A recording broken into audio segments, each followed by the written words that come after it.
नमस्कार, आप देख रहे हैं CY न्यूज। अब खबरें विस्तार से। Indian bank railway road Modinagar में ग्राहक के खाते से निकले लगभग 3.5 लाख रुपए। बता दें कि मोदीनगर निवासी एडवोकेट विनोद पाल का इंडियन बैंक रेलवे रोड में खाता है। 29/10/2005 को उनके पास दोपहर में पैसे कटने का मैसेज आया। उन्होंने बैंक पहुंचकर इसकी जानकारी बैंक कर्मचारी नीरज गुप्ता को दी। तभी विनोद पाल द्वारा सारी बात लिखकर एक पत्र नीरज गुप्ता को सौंप दिया गया। पत्र सौंपने के बाद भी दिनांक 1, 2, 3, 4 नवंबर को विनोद पाल के खाते से 5 बार में लगभग 3.5 लाख रुपए कट गए। पीड़ित विनोद पाल का कहना है कि वे 6 तारीख से बैंक के चक्कर लगा रहे हैं, लेकिन अब तक कोई समाधान नहीं हो पाया है। दिनांक 29/10/2025 में जो है 1:50 के लगभग मेरे पास एक रुपया कटने का मैसेज आया था। जब मैसेज आया तो उस मैसेज देख के मैं तहसील से जो है यहाँ बैंक में आया। बैंक में नीरज गुप्ता जी मिले सामने मुझे। मैंने इनसे कहा भैया सुबह से OTP आ रहा है मेरे मोबाइल पे और एक जो है 1 रुपया कटने का मैसेज आया।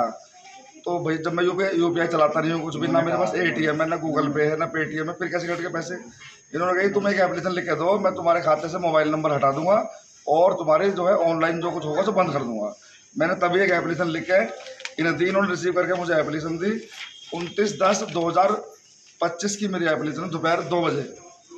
उसके बाद भी इन्होंने 1 तारीख, 2 तारीख, 3 तारीख, 4 तारीख में 5 बार में जो है 3,52,520 रुपये मेरे निकाल लिए हैं, जिसकी जानकारी मुझे जो है 6 तारीख में हुई, जब से मैं जो है कार्रवाई कर रहा हूँ। बैंक मैनेजर साहब से बात हुई है, सीधे सीधे कह रहे हैं नीरज गुप्ता दोषी है, इसमें तुम्हारे पैसे दिलवाए जाएंगे। नीरज गुप्ता बैंक कर्मचारी सामने काउंटर पर काम करते हैं। सामने एडवोकेट राजकुमार गुप्ता, पूर्व अध्यक्ष अधिवक्ता बार एसोसिएशन मोदीनगर।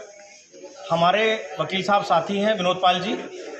इनका एक अकाउंट यहाँ पर चल रहा है। उस अकाउंट में 29 तारीख को कोई OTP और एक ट्रांजैक्शन 1 रुपया कटने का आया। जैसे ही इनको मालूम हुआ, ये तुरंत ही प्रार्थना पत्र लेकर के इस शाखा में आए और उन्होंने कहा कि मेरे मोबाइल नंबर यहाँ से इसको इरेज कर दिया जाए और अगर ऑनलाइन कोई सेवाएं हैं तो उसको बंद करा दी जाए। यहाँ पर एक क्लर्क हैं नीरज गुप्ता जी, उनको इन्होंने प्रार्थना पत्र दिया, उन्होंने उसकी रिसीविंग दी।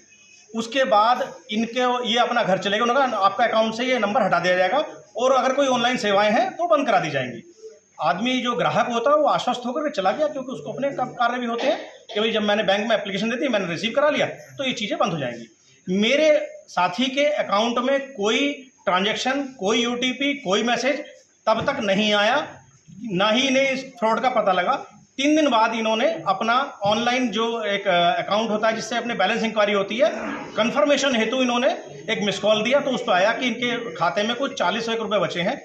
इन्होंने तुरंत ही संपर्क किया तो पता लगा कि यहाँ पर जो इनके पैसे कटे हैं लगभग 3.5 लाख रुपए फ्रॉड के और बैंक कर्मियों की मिलीभगत से 5 बार में 3.5 लाख रुपए काट लिए गए हैं, जिसकी बाबत, क्योंकि सैटरडे और संडे बैंक बंद था, जिसकी बाबत साइबर सेल में प्रार्थना पत्र देके प्राथमिकी दर्ज करा दी गई है। इसी क्रम में तहसील मोदीनगर के अधिवक्ता पूर्व अध्यक्ष राजकुमार गुप्ता एवं बार एसोसिएशन के सचिव नकुल त्यागी के साथ अधिवक्ता बैंक पहुंचे और पीड़ित को सारा पैसा वापस दिलाने और बैंक कर्मचारी पर कार्रवाई करने की मांग की।